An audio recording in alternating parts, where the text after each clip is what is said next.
Hello friends, स्वागत है आपનું મારા રસોડાના કાઠિયાવાડીસ્વાદમાં। હું ભાવનાબેન રાઠોડ। આજે આપણે બનાવશું વરસાદમાં ખાવાની મજા પડી જાય એવો વેજીટેબલથી ભરપૂર પૌવાનો નવો જ નાસ્તો। તો નાસ્તો બનાવવા માટે અહીંયા 1 કપ પૌવા લીધેલા છે।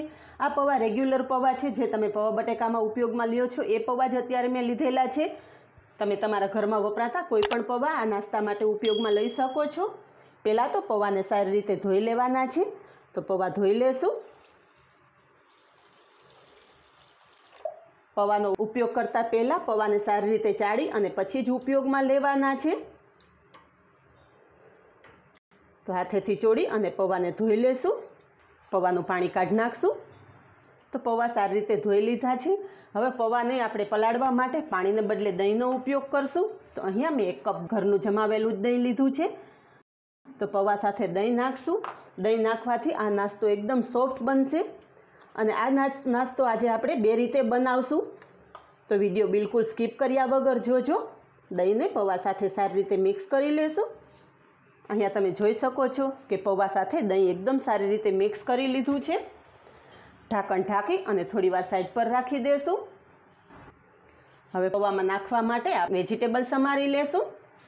નાસ્તામાં નાખવા માટે અહીંયા મેં પત્તાકોબી બારીક સમારી લીધી છે, 1 મીડિયમ સાઇઝની ડુંગળી સમારી લીધેલી છે, 1 કેપ્સિકમ, બારીક સમારેલી કોથમરી, 2 લીલા મરચાં અને 1 ટુકડો આદુનો છીણીને લીધેલો છે। 10 થી 15 મિનિટ થયા પછી પૌવા ચેક કરી લઈએ। તો તમે જોઈ શકો છો કે દહીં ને પૌવા મિક્સ થતાં પૌવા એકદમ સરસ ફૂલી ગયા છે। હાથેથી મેશ કરીને જોઈ લઈએ। મેશ કરતાં આપણા પૌવા એકદમ સરસ મેશ થાય છે। તો હાથેથી ચોળી અને પૌવાને એકદમ સરસ મેશ કરી લેશું। તો બધા જ પૌવા એકદમ સરસ મેશ થઈ ગયા છે। હવે સમારીને રાખેલા વેજીટેબલ આપણે પૌવા સાથે મિક્સ કરી લેશું।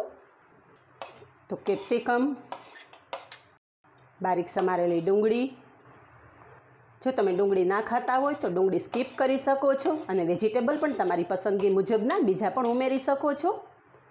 બારીક સમારેલી પત્તાકોબી, છીણેલું આદું, લીલા મરચાં અને કોથમરી નાખી દઈશું। હવે મસાલા કરી લેશું।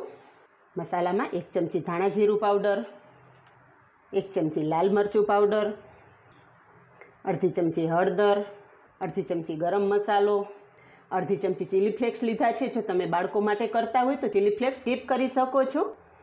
અને અડધી ચમચીથી ઓછા કાળા મરીનો પાવડર લીધેલો છે, એ પણ મિક્સ કરી દઈશું। સ્વાદ પ્રમાણે મીઠું નાખશું। અને આપણા નાસ્તાને એકદમ સરસ બાઇન્ડિંગ આપવા માટે 2 ચમચી ચોખાનો લોટ લીધેલો છે। જો તમારી પાસે ચોખાનો લોટ હાજર ના હોય તો તમે 2 ચમચી ચણાનો લોટ નાખી શકો છો। ચોખાનો લોટ નાખી અને બધું હાથેથી ચોળી અને મિક્સ કરી લેશું। જરૂર પડશે તો જ આપણે પાણીનો ઉપયોગ કરશું। અહીંયા વેજીટેબલ મિક્સ કરતાં આપણું મિશ્રણ થોડુંક થીક લાગે છે, તો થોડું પાણી નાખશું અને બધું મિક્સ કરી લેશું। આપણા નાસ્તા માટેનું મિશ્રણ થોડું વધારે ઢીલું ના થઈ જાય એનું ખાસ ધ્યાન રાખવાનું। એટલે જરૂર પડતાં થોડું થોડું કરીને જ પાણી ઉમેરવાનું છે।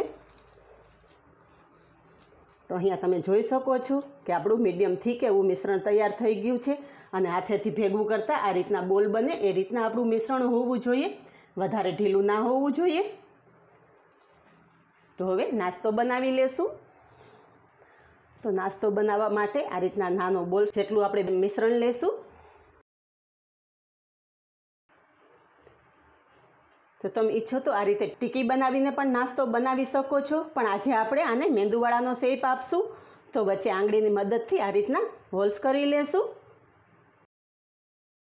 આ જ રીતે આપણે બધો નાસ્તો તૈયાર કરી લેશું। તો તૈયાર કરેલા મિશ્રણમાંથી આ રીતે બધી ટીકી બનાવી અને તૈયાર કરી લીધી છે। આ નાસ્તો એકદમ હેલ્ધી અને વેજીટેબલથી ભરપૂર છે। જો તમારે બાળકોને લંચ બોક્સમાં આપવો હોય તો આ નાસ્તો બનાવવા માટે તમે રાત્રે આ ટીકી તૈયાર કરીને રાખી ફ્રીજમાં સ્ટોર કરી શકો છો અને સવારે ઇન્સ્ટન્ટ આ નાસ્તો બનાવી અને તમે બાળકોને લંચ બોક્સમાં આપી શકો છો। હવે આગળની પ્રોસેસ ગેસ પર કરશું। તો નાસ્તો બનાવવા માટે અહીં આપણે ગેસ ઉપર તેલ ગરમ કરવા મૂકી દીધેલું। તો તૈયાર કરેલી ટીકી આપણે એક એક કરી અને તેલમાં નાખી દઈશું। તેલમાં નાખ્યા પછી તરત જ નથી પલટાવવાની, થોડીવાર ફ્રાય થવા દેવાની, પછી જ પલટાવશું। અને ગેસની ફ્લેમ મીડિયમ ટુ લો રાખશું।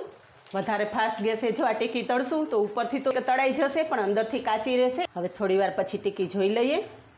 તો ટીકી એક બાજુ ગોલ્ડન બ્રાઉન તળાઈ ગઈ છે, પલટાવી લેશું। આ રીતે બંને બાજુ એકદમ સરસ ગોલ્ડન બ્રાઉન તળાવા દેશું। અહીંયા તમે જોઈ શકો છો કે આપણો નાસ્તો બંને બાજુ એકદમ સરસ ગોલ્ડન બ્રાઉન તળાઈ ગયો છે। તો કિચન પેપર ઉપર કાઢી લેશું। એક્સ્ટ્રા તેલ આ રીતે નિતારી લેશું।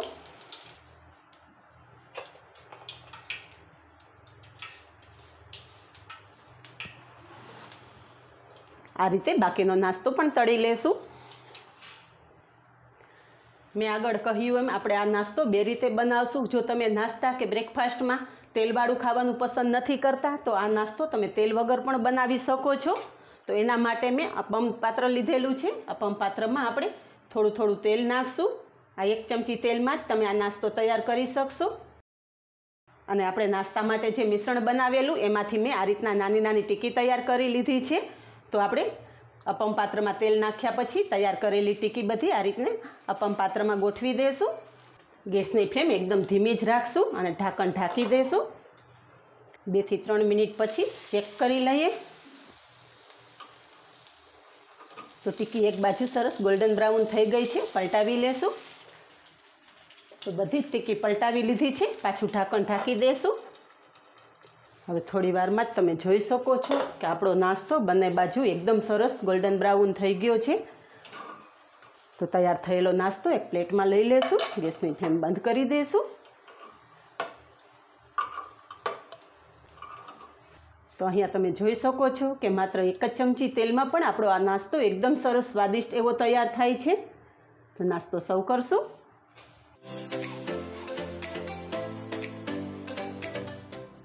આપણે તેલ વગર બનાવેલો નાસ્તો પણ સર્વ કરી દઈશું। તમે જોઈ શકો છો કે એકદમ ક્રિસ્પી કરારો નાસ્તો તૈયાર થયેલો છે। તો બાળકોને આપણે લંચ બોક્સમાં એકદમ હેલ્ધી અને ટેસ્ટી એવો નાસ્તો આપી શકીએ। પેકેટના નાસ્તા કરતાં આ નાસ્તો એકદમ હેલ્ધી રહેશે। તો બાળકોનો સ્વાદ પણ જળવાઈ રહેશે અને હેલ્થ પણ જળવાઈ રહેશે। તો તમે જોઈ શકો છો કે આપણો નાસ્તો ઉપરથી એકદમ ક્રિસ્પી થયો છે અને અંદરથી એકદમ સોફ્ટ તૈયાર થયેલો છે।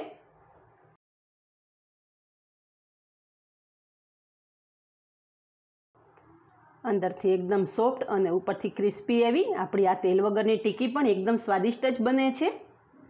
તો આ જ રીતે બનાવો અને કમેન્ટમાં જણાવો કે આપને આ સ્પેશિયલ રીતે બનેલા નાસ્તાની રેસીપી કેવી લાગી। આજે બસ આટલું જ, મળીએ નેક્સ્ટ વિડીયોમાં। ત્યાં સુધી બાય, થેન્ક યુ।